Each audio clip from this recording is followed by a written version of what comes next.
ከሁለት አስርት ዓመታት በኋላ በኢትዮጵያና በኤርትራ መንግስት መካከል አንዱ ሌላውን በጠላትነት መመልከት ቀርቶ እንደ አንድ ህዝብ በጋራ ለማደግ በኢትዮጵያ በኩል የተዘረጋው የሰላም መንገድ በስኬት መሄዱን ቀጥሏል። በኢትዮጵያ ለ3 ቀናት ቆይታ ያደረጉት የኤርትራ መንግስት የልዑካን ቡድን አባላት የነበራቸውን ቆይታ ሲያጠናቅቁ እንደተገለጸው አሁናዊው የሀገራቱ ግንኙነት መሰረት በይቅርታ ጸብን በማጥፋት ሰላምን ማስፈን ነው። በአፋር ክልል ሰመራ ከተማ ከህብረተሰቡ ጋር በወቅታዊና በመልካም አስተዳደር ጉዳዮች ላይ በተነጋገሩበት ወቅት ጠቅላይ ሚኒስትር ዶክተር አብይ አህመድ እንደተናገሩት በሰላሙ ሂደት የኤርትራ ምላሽ አስቀድሞ ከተገመተው እጅግ የላቀ ነው። በኤርትራ በኩል እስካሁን ያለው ዝግጁነት ከምንጠብቀው በላይ ነው።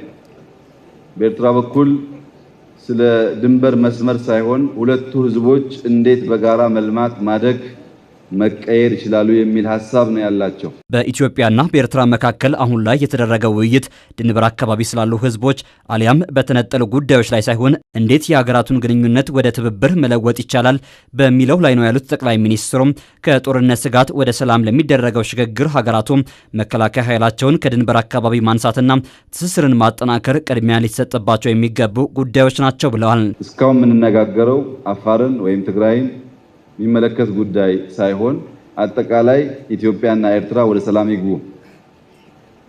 ወደ ሰላም ማለት ኤምባሲ ይክፈቱ፣ ወደ ሰላም ማለት የአየር በረራ ይጀምሩ፣ ወደ ሰላም ማለት መከላከያቸውን ከዛ አካባቢ ያንሱ፣ ወደ ሰላም ማለት ቦርደር አካባቢ ሰው መነገድ ይቻል፣ ትራንስፖርት ይከፈት። ሌላውን ደግሞ ጊዜ ወስደን እየተወያየን እናስተካክላለን ነው። በኤርትራ መንግስት በኩል ያለው ፍላጎትም ዘላቂ ወዳጅነትን ማጠናከር ነው። ይህም ኃላፊነት የተላበሰና አብሮ ማደግን ማዕከል ያደረገ በመሆኑ ጠቅላይ ሚኒስትር ዶክተር አብይ የኤርትራውን ፕሬዝዳንት ኢሳያስ አፈወርቂን አመስግነዋል። ከጠበቅኩት በላይ ኃላፊነት የተሞላበት ዘላቂ ሰላምን የሚያረጋግጥ የጋራ ልማትን የሚያፋጥን ዘላቂ የሆነ ወዳጅነት እንዲፈጠር ነው በኤርትራ በኩል ያለው ፍላጎት። ይሄ እንዲጠናከር በመጀመሪያ የኤርትራ ፕሬዝዳንት ኢሳያስን እና እሳቸው የላኳቸውን ልዑካን ቡድን በከፍተኛ ሁኔታ ማመስገን እፈልጋለሁ።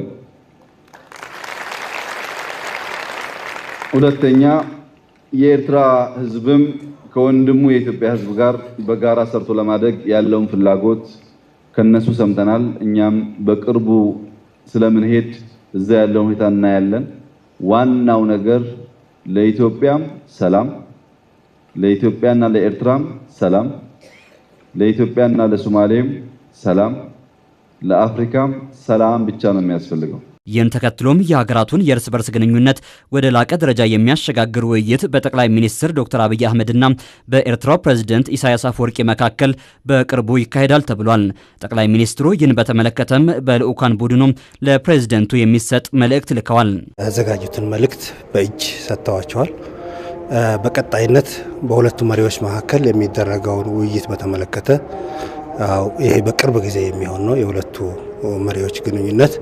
ይህንን በተመለከተ መልእክት ልከውላቸዋል። አሁን እንደ አዲስ የተመሰረተውን ግንኙነት ወደ መደበኛ ግንኙነት ለማሳደግ ዲፕሎማሲያዊ ስራዎችን እንዴት ማጠናከር ይቻላል በሚለውና በኢኮኖሚ ጉዳዮች ላይም ከልዑካን ቡድኑ ጋር ውይይት ተደርጓል። ዋናው የውይይታችን ማጠንጠኛ ይህን ግንኙነት ወደ ኖርማላይዜሽን የምንቀይርበትን በቀጣይ በዲፕሎማቲክ ዘርፉ የምናደርጋቸውን ግንኙነቶች ኤምባሲዎችን እንደገና የመክፈት ዲፕሎማቶቻችንን እንደገና የማገናኘት እና የመሳሰሉት በርካታ ጉዳዮች ላይ ውይይት አይተናል።